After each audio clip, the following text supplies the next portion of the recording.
Welcome to Hood Champion Welcome to Hood Champion Boxing and Sports. In boxing, you find a way to win or you find a way to lose. I just came from running. I didn't run with the weighted vest on today, and I actually ran an hour and 15 minutes. So the weighted vest works.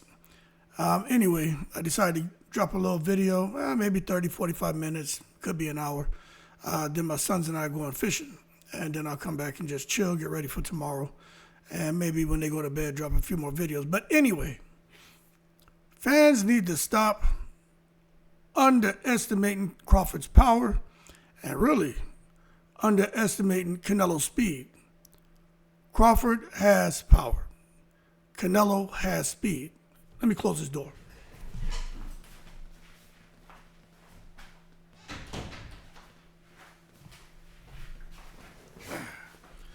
So for a guy like me, I think it's really annoying when you get Crawford fans saying Canelo's too slow, he'll never be able to catch up to Crawford, he'll never land a shot, his feet are in cement, his arms are too heavy now. Okay, you're entitled to your opinion, right? But I don't agree. I think Canelo is very speedy.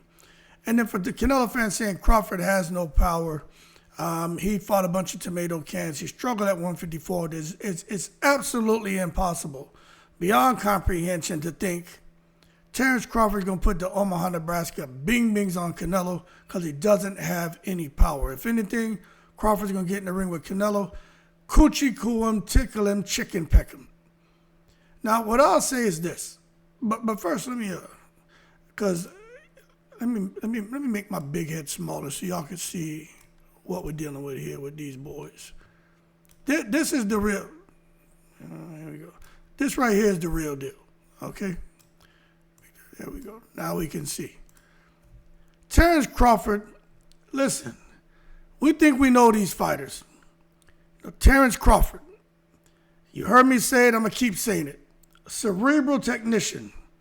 We all know what he can do. We all know that he is very accurate with his punch selection.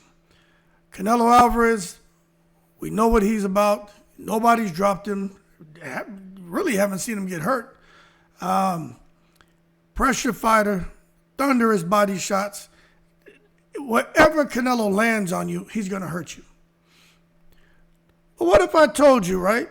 In my opinion, the boxing world has been missing something very crucial. And what I mean is, when it comes to Terrence Crawford and what he brings to the table as far as his power, Terrence Crawford hits harder than most punchers known for their knockout power. One thing for sure is Crawford isn't fighting flat-footed. If Crawford chose to fight flat-footed with a high guard, he would be out here obliterating opponents. But Crawford's able to knock them out while being light on his feet and being a boxer puncher. So that just tells you everything you should know about the kind of power Crawford possesses. And when he goes up against Canelo, if Crawford chooses not to be light on his feet, not being light doesn't mean not being fast, but chooses to hold his ground a bit more and get his feet underneath him to let his shots go, he is going to land some thunderous shots on Canelo. Now, what if I tell you Canelo moves faster, not slower, than fighters 20 pounds lighter than him? So I think the conversation is trying to break down the hidden weapons that these two guys who, I think at this point we all agree that they're generational talents, and maybe try to highlight how some of the most overlooked attributes might be the real reason that, when they get in the ring, Crawford could dominate Canelo or Canelo could dominate Crawford, okay? So when you're thinking about Terrence Crawford, his whole reputation, almost anyone you talk to about him, I'm not talking about these YouTube channels, I'm talking about the boxing experts, the boxing analysts. They talk about Crawford's reputation, about his IQ, reputation built on timing, adaptability.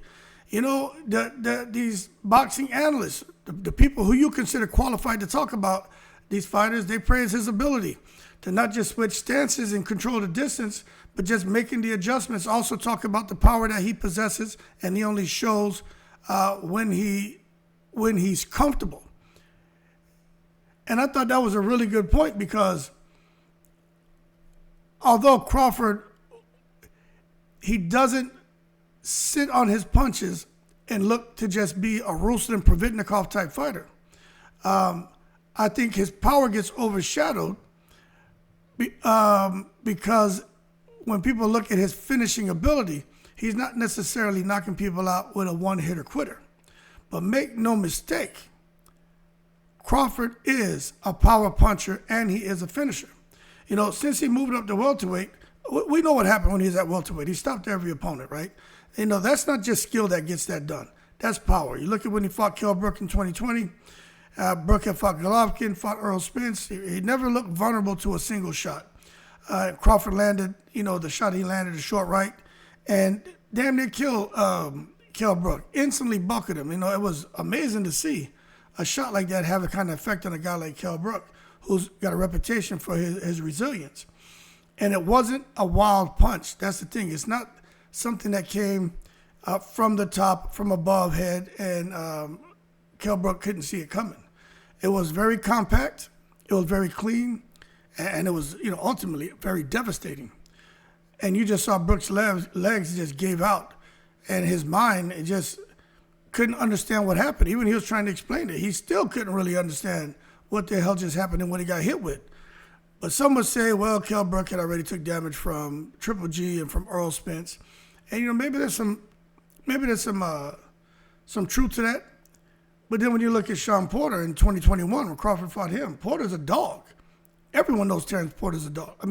Sean Porter's a dog. But the reality is Porter had never been stopped, never really looked hurt in the fight. Spence had touched him, but, you know, Porter had never really looked hurt in the fight. And when you think about him going to distance with Spence, distance with Thurman, going toe-to-toe with Kell Brook, you just have to sit there and, you know, try to wrap your mind around Crawford breaking him down mentally and physically, and even breaking his corner down mentally. His counters were sharp, but I just think it was the accumulation of power that forced Sean Porter to go down twice, and for his corner to ultimately throw in the towel. And you know what surprised me in that fight is Crawford seemed to think that maybe he was up, but once his corner told him you could be losing the fight, Crawford went in there and he put some stink on his punches. So a guy who already, as a boxer, puncher hit hard, you saw he decided to sit on his shots, and you saw what happened when Crawford decides to sit on his shots against a guy who has a reputation like Canelo for having a granite chin and seems to be, you know, damn near impossible to hurt and always comes in great shape. Crawford was able to tranquilize him. So don't for a second think when he gets in there with a guy like Canelo that he won't be able to do it. And then we all saw what happened when he was getting ready for Earl Spence and he fought Evanescence. You know, that shot that he hit Evanescence with, that right hook, knocked him out cold.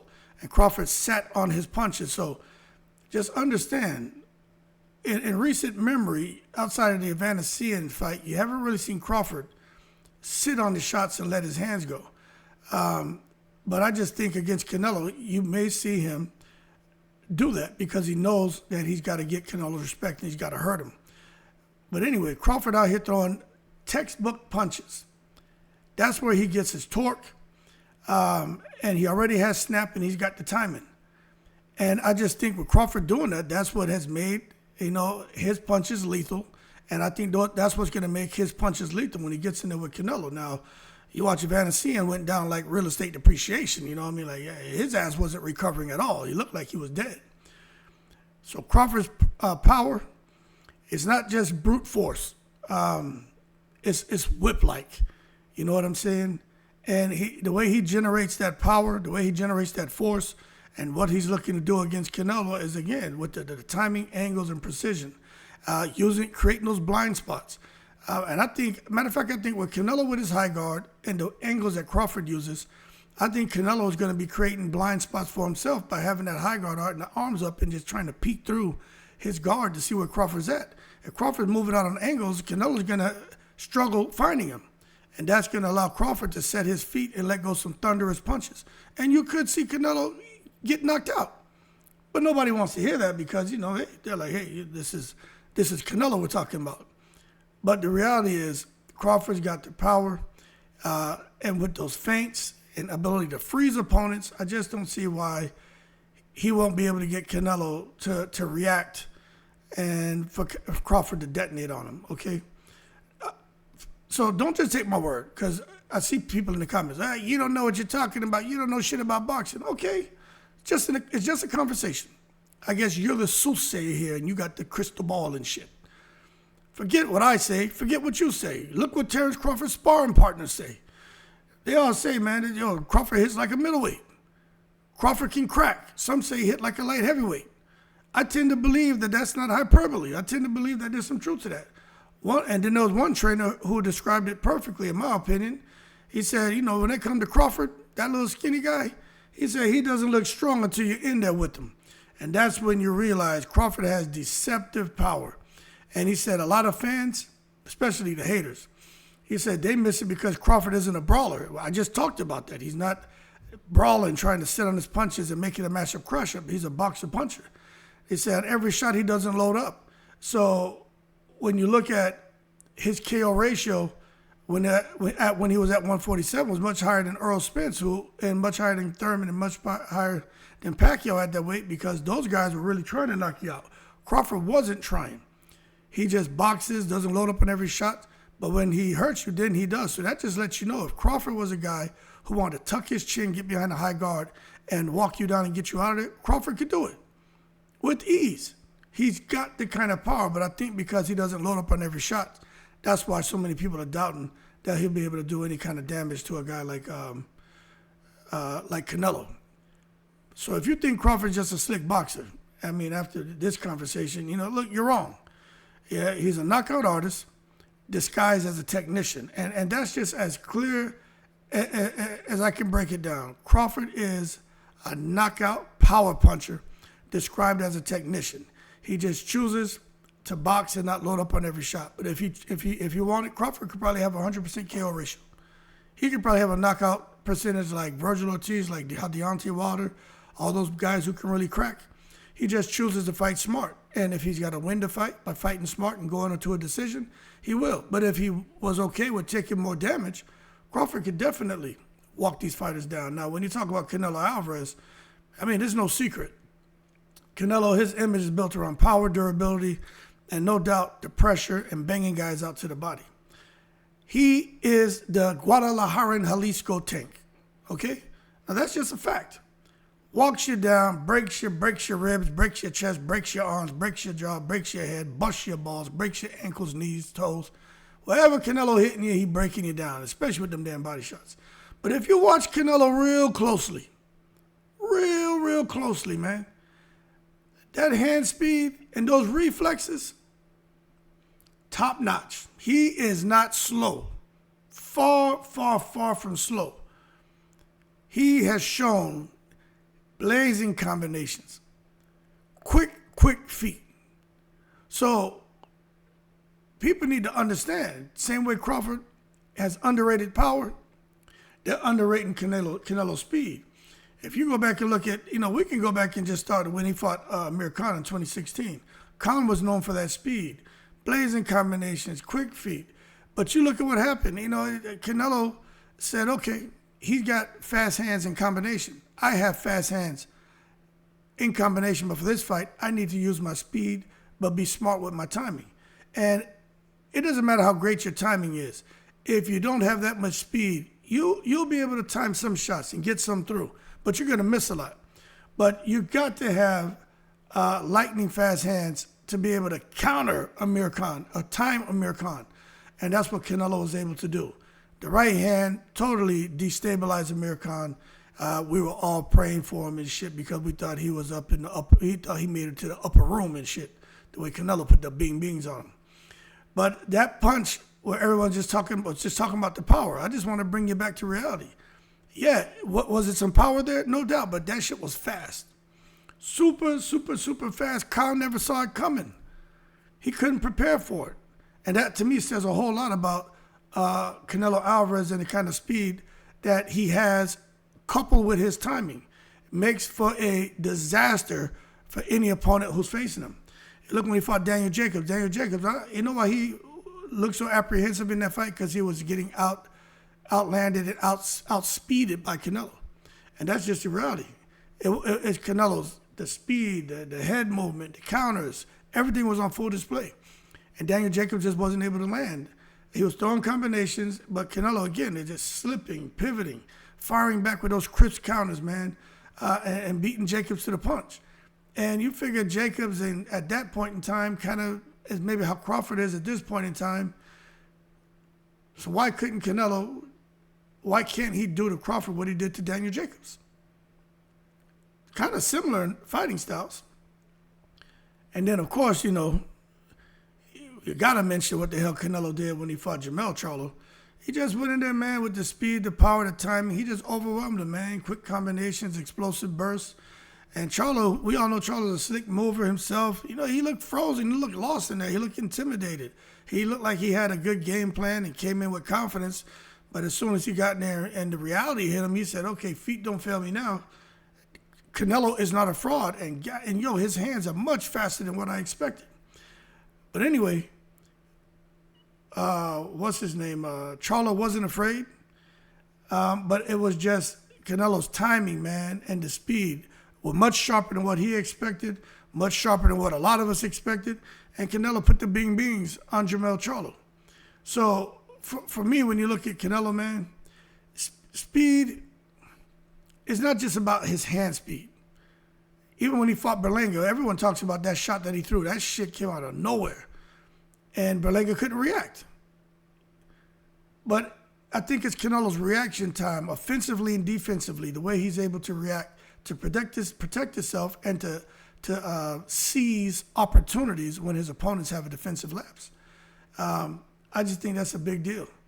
But I want to see when he fights Crawford just how fast Canelo can be to slip Crawford's fast, powerful shots, how fast Canelo can pivot, how fast Canelo can fire counters. He can do this shit in milliseconds, but can he do it to a guy like Crawford who has the speed and power? And that, to me, is what has made Canelo dangerous, is being able to react in milliseconds. You saw when he and Caleb Plant got into that, minor brouhaha during the face-off where Caleb Plant, he cussed at Canelo. Canelo shoved him. Caleb Plant threw a slap. Canelo slipped it and countered him. That was speed, people. That was when we talk about the counters in milliseconds that make Canelo dangerous. That's the shit Crawford's going to be up against. And that shit is a problem.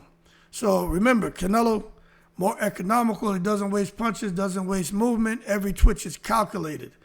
You look at when he works pad work with Eddie Reynoso, man. I've always talked about Canelo. He doesn't really show it in the fights that much, but those creative combinations, and when he's working those pads with Eddie Reynoso, that shit is lightning fast. Pop, pop, pop, pop, pop. That shit is crazy. And I haven't seen too many fighters hit pads like that. Kind of reminds me of when I used to watch Eubank Jr. when he was training with his dad and hitting that mitt machine. And that shit Eubank Jr. used to do was something out of this world. And that's what Canelo reminded me of. But anyway, if you listen to Eddie Reynoso, and we know trainers are always going to speak highly of their fighters, he even said Canelo's speed is what makes his power land very cleanly. And even Canelo's sparring partners came out and they said, they're surprised how fast he closes the distance. They're like, you're in there with him, you watch him, next thing you know, he's on you. And he's landing, and you're not understanding how he was able to get from point A to point B that fast. It says almost like he teleports across the goddamn ring. So fans miss it. They miss a lot of the things Canelo's doing because Canelo fights at a slower pace. He's economical. He's not sluggish. But his speed is hidden in his timing and explosiveness. And you see that when he decides to let his hands go, those shots are coming hard, they're coming fast, and they're perfectly timed. And 8 times out of 10, they're landing on the button. So he's got the precision and accuracy as well. So let's just be clear here, because I'm about to go get ready to hit the road and go fishing. If you think Crawford is just a slick boxer with no pop, to that I say, in the most respectful way, and you'll hold your horses and stop taking it to the stupid. Or you think Canelo is just a slow Guadalajara Jalisco tank who relies only on his power? To that I say, in the most respectful way, well, you finish the rest. Y'all are wrong about Crawford. He's got power. You're wrong about Canelo. Canelo's got speed. And they're dangerous. Canelo's speed is real. It's lethal. Crawford's power is real. It's destructive. It's damaging. Those are the hidden weapons that separate those guys from the rest. That's why it's these two going to get in the ring on September 13th, man. And I'll say this. I think Crawford's underrated power is going to be the X factor in this fight for Crawford. And I think Canelo's underrated speed is going to be the X factor in the fight for Canelo. Because to be honest with you, no one is going to see Crawford's power and Canelo's speed coming. They're not going to expect to see Crawford hitting and hurting Canelo. They're not going to expect to see Canelo possibly outspeed Crawford in exchanges. They're not going to expect to see that shit. Anyway, y'all drop your comments. Who's more overrated? Am I right? Am I wrong? Crawford's power or Canelo's speed? You know, which attribute would you rather have in a fight of this magnitude? Because in boxing, the truth is always deeper than the surface, and the best fighter doesn't win on fight night. The best boxer, the best fighter doesn't win on fight night. It's the boxer or fighter who fights the best. And when it comes to Terence Crawford and Canelo, either one of them can put up the best fight in that night and win. And to be honest with you, it's hard to call. Anyway, keep cool. Shout out to the veterans, 7 continents. I'm about to go catch some tilapia in the breeze.